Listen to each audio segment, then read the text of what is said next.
As the last remnants of daylight fade from the small settlement, a sense of unease settles over the thatched roofs and the bustling town square, the sound of laughter and conversation slowly dying away as the darkness deepens and the night watch takes up their posts, their lanterns casting flickering shadows on the ground. You would have heard the distant howling of wolves, the hooting of owls, and the occasional snapping of twigs, a reminder that the wilderness is always waiting, just beyond the tree line. The year is 1690, and the colonists of Salem Village are no strangers to the dangers that lurk in the darkness. Yet on certain nights, when the moon is new and the stars are hidden behind a veil of cloud, some of them would simply walk into the darkness, leaving behind the safety of their homes and the comfort of their fires. I always come back to this one, the story of these colonists who seem to be drawn to the shadows, as if by some unseen force, their footsteps quiet on the forest floor, their hearts pounding in their chests. The trees loom above them, their branches creaking in the wind, casting long, ominous shadows on the ground, and the darkness seems to swallow them whole, like a living, breathing entity. The colonists had heard the stories, of course, the tales of strange creatures that roamed the forest, of witches and spirits, of unexplained occurrences and mysterious disappearances, but they seem to be drawn to the unknown, like moths to a flame. As they walk, the darkness closes in around them, a palpable presence that presses in on them from all sides, making it hard to breathe, hard to think, and the only sound is the soft rustling of leaves, the snapping of twigs, and the distant call of a night bird, a lonely, mournful cry that seems to echo through the forest, a reminder that they are not alone.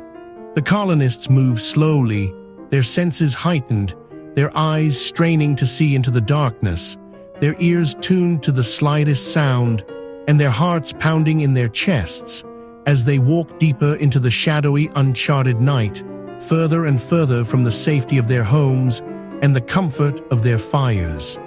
The darkness seems to be waiting for them, a vast and endless expanse of nothingness, a void that seems to stretch out before them like an abyss, and they seem to be walking into it, willingly, as if drawn by some unseen force, into the very heart of the unknown. As the last remnants of sunlight fade from the sky, the trees seem to lean in, their branches, like skeletal fingers, reaching out to snuff out the dying embers of day. It's a feeling that's hard to shake, this sense of being slowly enveloped by the darkness, and it's one that the colonists of Roanoke must have known all too well. You would have heard the sound of the wind rustling through the trees, a soft murmur that grows louder with each passing moment, as the shadows deepened and the world grew quieter. I always come back to this one, the story of a people who vanished into the night, leaving behind only the faintest whispers of their presence. The year was 1587, and the colonists had arrived on the island just a few years prior, full of hope and promise, with dreams of building a new life in the new world. But as the months dragged on, the harsh realities of their situation began to sink in. The land was unforgiving, the native tribes were wary, and the supply lines were tenuous at best. Still, they persevered, building homes and planting crops, trying to carve out a place for themselves in this unforgiving landscape. And then, one day, they simply walked into the dark, leaving behind only the faintest echoes of their footsteps. The fort they had built stood empty, the houses still and silent, the only sound the creaking of the trees in the wind. It was as if they had vanished into thin air, leaving behind only the faintest hints of their presence, a few scattered tools, a piece of clothing or two, the word Croatoan carved into the trunk of a tree.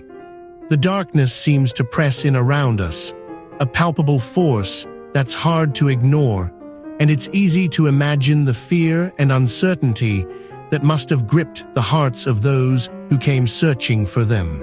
The search parties combed the island, calling out into the void, but there was only silence, a silence that seemed to swallow all sound and leave only an oppressive stillness in its wake. And as the night wears on, the shadows grow longer, the darkness deeper, until it's hard to remember what the light even looked like. As the last wisps of sunlight faded from the horizon, the forest loomed before them, a vast and seemingly endless expanse of darkness, its secrets waiting to be uncovered or perhaps to remain forever hidden. You would have heard the sound of leaves crunching beneath their feet, the rustling of small creatures through the underbrush. As the colonists stepped into the unknown, their footsteps quiet on the damp earth. It was the early 18th century, and the New World was still a place of mystery, its uncharted lands a siren's call to those seeking fortune or fleeing the past. I always come back to this one, the story of the colonists who vanished into the wilderness, leaving behind only the faintest whispers of their existence. The year was 1711, and a group of English settlers had arrived in the colonies, eager to stake their claim on the fertile lands of North Carolina. But as they ventured deeper into the forest, the trees seemed to close in around them, casting long, ominous shadows on the ground.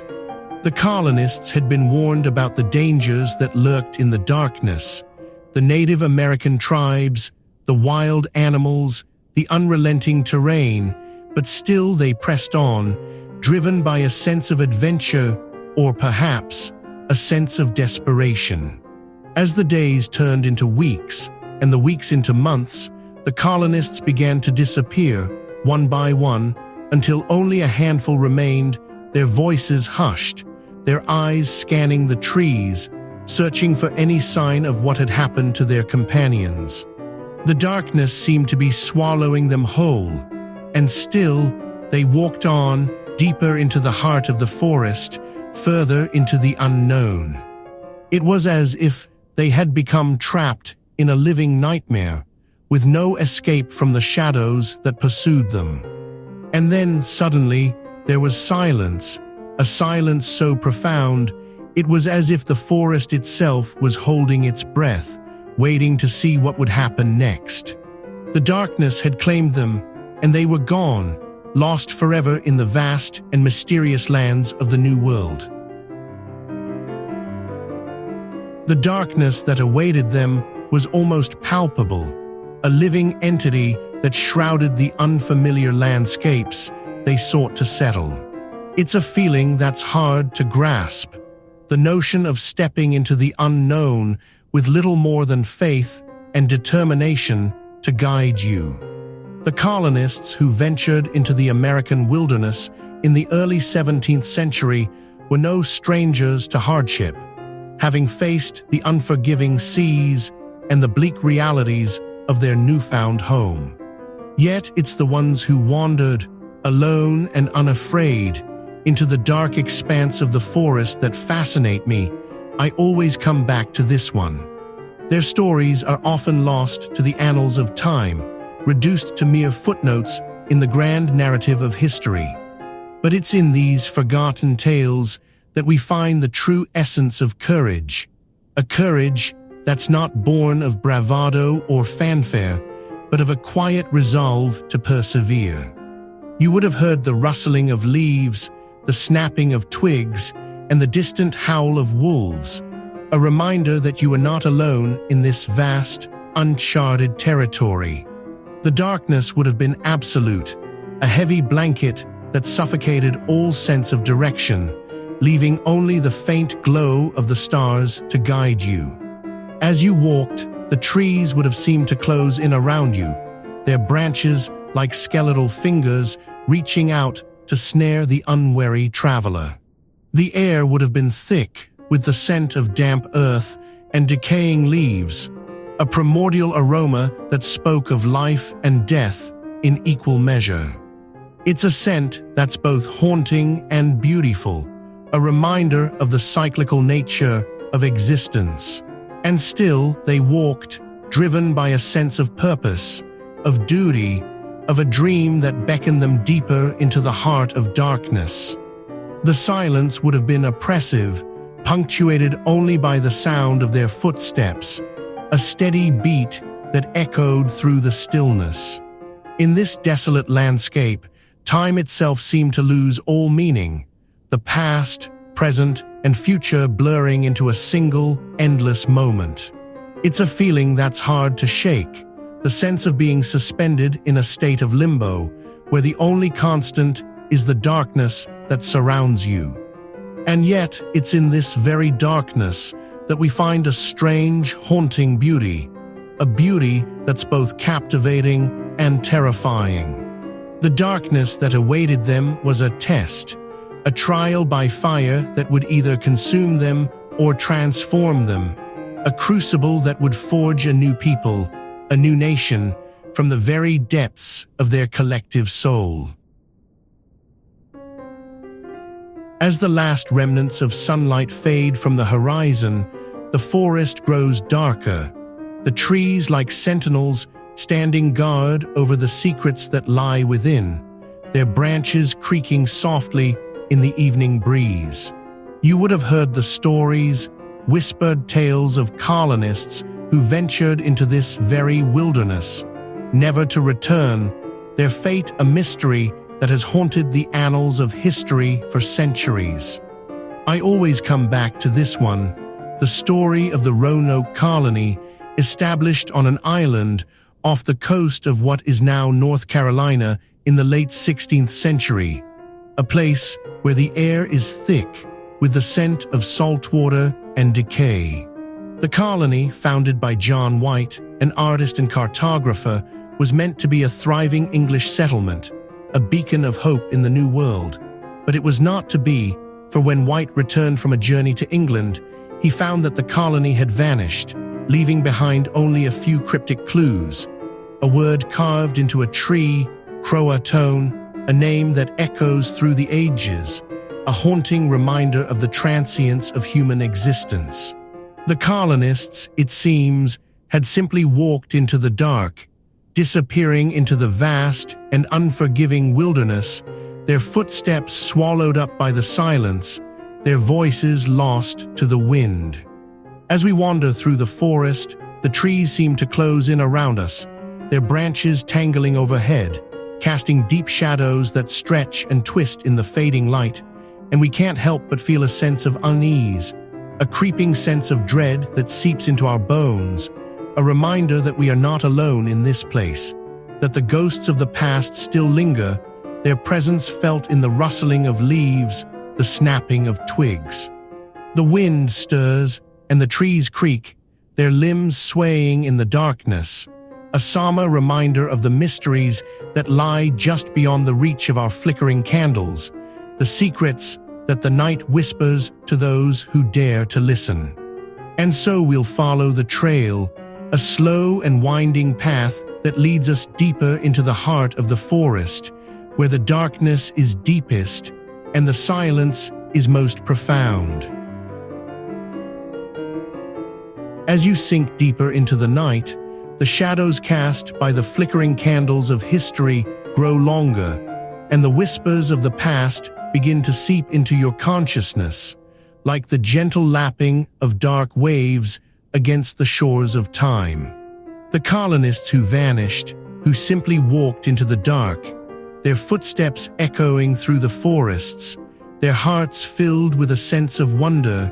and their minds clouded by the unknown, are a haunting reminder that the darkness that lies just beyond the edge of our perception is always waiting patiently to swallow us whole. In the early 17th century, the English established a settlement at Roanoke, on an island off the coast of what is now North Carolina,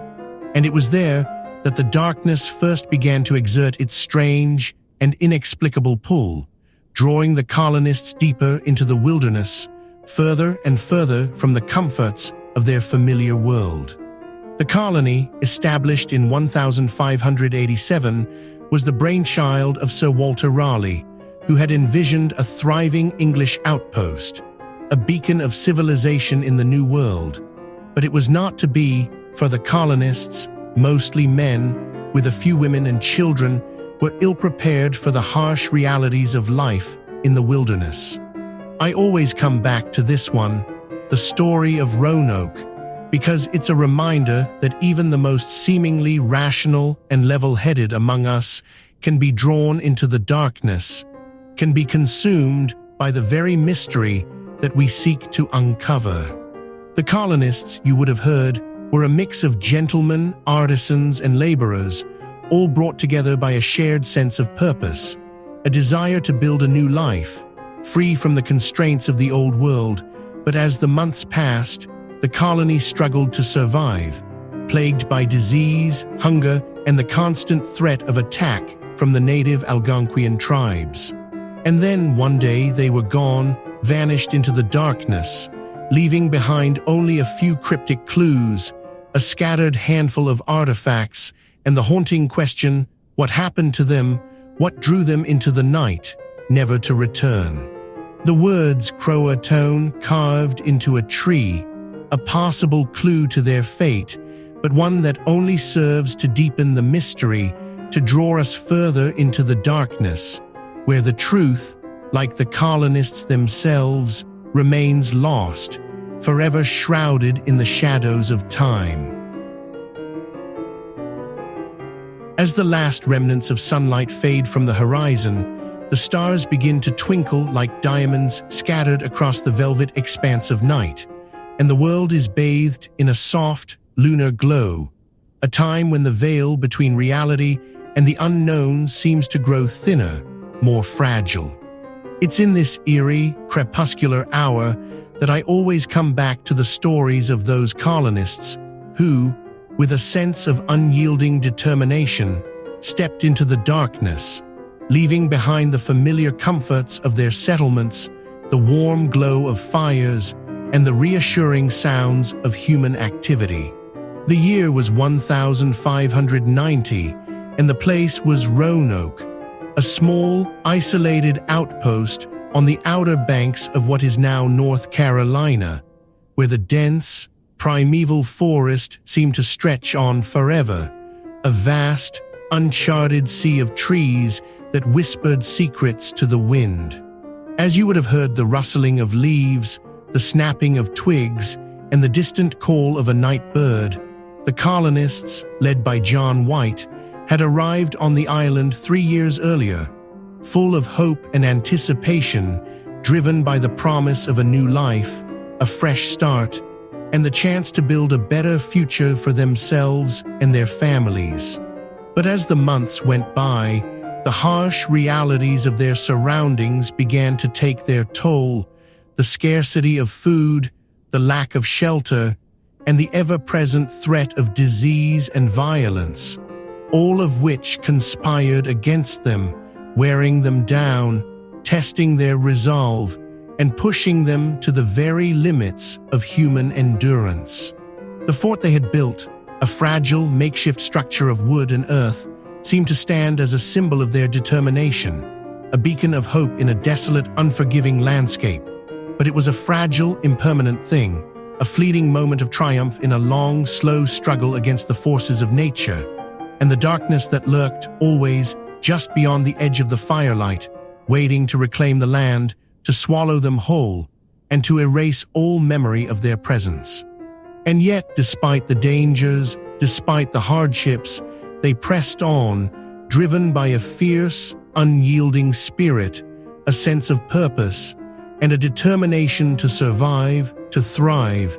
and to carve out a new life for themselves in this vast, uncharted wilderness. But as the darkness deepened, and the stars twinkled like ice chips in the sky, they began to vanish, one by one, into the shadows, leaving behind only the faintest whisper of their presence, a haunting, ghostly reminder of the transience of human life and the enduring power of the natural world. As the last remnants of sunlight faded from the horizon, the colonists would have found themselves enveloped in an inky blackness, a darkness so profound it seemed to have a presence all its own, like a living entity that wrapped itself around them, suffocating and unrelenting. You would have heard the sounds of the forest, the rustling of leaves, the snapping of twigs, the distant howl of a wolf, all blending together to create an unsettling melody that seemed to seep into their very bones. I always come back to this one, the story of the colonists who simply walked into the dark, never to be seen again, leaving behind only the faintest whisper of their existence, a haunting reminder of the unforgiving power of the wilderness. The year was 1590, and the colony of Roanoke was struggling to survive, its people weakened by disease, hunger, and the relentless pressure of the unknown. It was as if the very land itself was working against them, the dense forests, the treacherous swamps, the unpredictable weather, all conspiring to drive them back, to reclaim the territory that had been taken from it. And yet, despite the dangers, despite the hardships, the colonists persevered, driven by a fierce determination to carve out a new life for themselves in this unforgiving land. But for some, the struggle became too much, and they simply walked away into the darkness, leaving behind the fragile security of their settlement and the faint glow of their fires. As you lie here, surrounded by the comforting darkness of your own bedroom, it's easy to imagine the colonists' footsteps, echoing through the forest, growing fainter with each passing moment, until they were swallowed up by the silence, lost forever in the black. The trees loomed above them, their branches like skeletal fingers, reaching out to snatch them back, to drag them down into the depths of the forest, where the darkness was absolute, and the only sound was the soft rustling of leaves and the quiet beating of their own hearts. And in that darkness, they would have found a solitude, a stillness that was both terrifying and mesmerizing, a sense of being completely, utterly alone, with no escape from the shadows that closed in around them. The darkness would have been a palpable thing, a presence that wrapped itself around them, a reminder that they were not alone, that the forest was alive, and it was waiting for them.